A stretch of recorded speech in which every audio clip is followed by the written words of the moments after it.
میں مصطفیٰ کو عطا کرتا ہوں، مصطفیٰ جسے چاہے تقسیم کرتے ہیں صلی اللہ علیہ وآلہ وسلم۔ تو آقا علیہ السلام نے یہ خطاب فرمایا اور پھر فرمایا وہ عرس تھا شہدائے احد کا، اور پھر ارشاد فرمایا لوگوں میں ابھی اسی وقت یہاں کھڑا ہوا، وہ قیامت جو ابھی تک تو وجود میں نہیں آئی ہے قیامت وجود میں۔ اب غیب کی بات بھی بتا رہا ہوں کہ چابیوں میں غیب کی چابیاں بھی شامل ہیں۔ غیب کسے کہتے ہیں؟ جو بولیے پوشیدہ، جو پوشیدہ ہو، نظر نہ آئے، حواس خمسہ اور انسان کے اپنے ذرائع سے اس کی خبر نہ ہو، غیب ہے۔ آقا علیہ السلام نے مفاتیح چابیوں کی بات کر کے ارشاد فرمایا انی الآن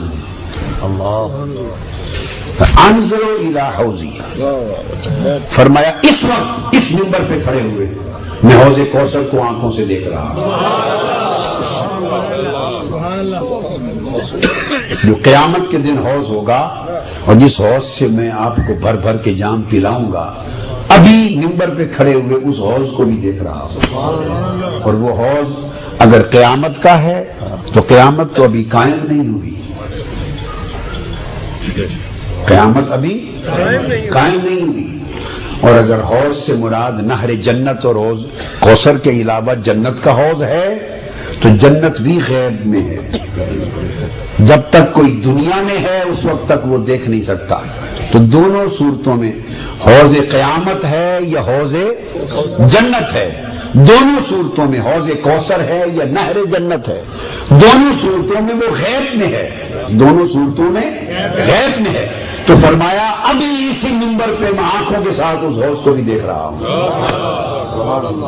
وہ ساری باتیں بتا دی، نعرہ تکبیر، نعرہ رسالت، تو شان مصطفیٰ۔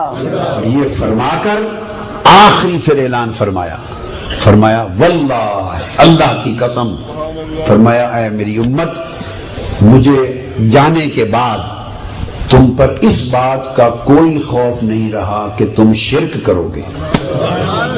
اعلان کر دیا اب میری امت مشرک نہیں ہوگی، میری امت مشرک نہیں ہوگی۔ یہ آقا علیہ السلام نے اعلان کر دیا کہ تم شرک کرو گے، بلکہ یہ ڈر ہے کہ دنیا داری کرو گے، دنیا میں پھنس جاؤ گے، اس میں الجھو گے، فساد کرو گے دنیا کے مال کے لیے، یہ ڈر ہے۔ مگر یہ ڈر نہیں رہا کہ شرک کرو گے۔ اللہ ان تشرکوا بعد انی لا اخاف علیکم ان تشرکوا بعد ولکن ان تتنافسوا فیہ۔ آقا علیہ السلام نے اعلان کر دیا کہ میرے بعد تم شرک نہیں کرو گے، مشرک نہیں ہوگے۔ سو جو شخص حضور کی امت کو اب مشرک کہے گا وہ معاذ اللہ حضور کے اعلان کی نفی کر رہا ہے، آقا علیہ السلام کے اعلان کی نفی کر رہا ہے۔ حضور کی امت کو شرک سے پاک کر دیا گیا، اور یہ اعلان اس مقام پر کیا کہ شرک نہیں کرو گے جب شہدائے احد کا عرس فرما رہے تھے، شہدائے احد کا عرس کر رہے تھے، ان کے مزارات پر زیارت کر کے دعا کر کے منبر رکھ کے اجتماع سے خطاب کر رہے تھے، اور اس موقع پر اس فرمانے کا ایک تعلق ہے، اس موقع پر یہ فرمانا کہ شرک نہیں کرو گے اس کا کوئی خوف نہیں، اس کی ایک نسبت ہے، اس کے اندر ایک اہمیت ہے۔ بتانا مقصود یہ تھا کہ اس منظر کی طرف اشارہ کر کے کہ قیامت تک میری امت میں لوگ جو اولیاء کے مزارات پر زیارت کے لیے آئیں گے، اجتماع کریں گے، عرس کریں گے، خبردار انہیں کوئی مشرک نہ کہے،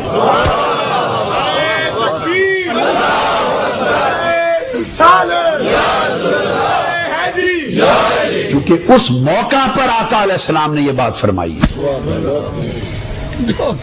وہ تو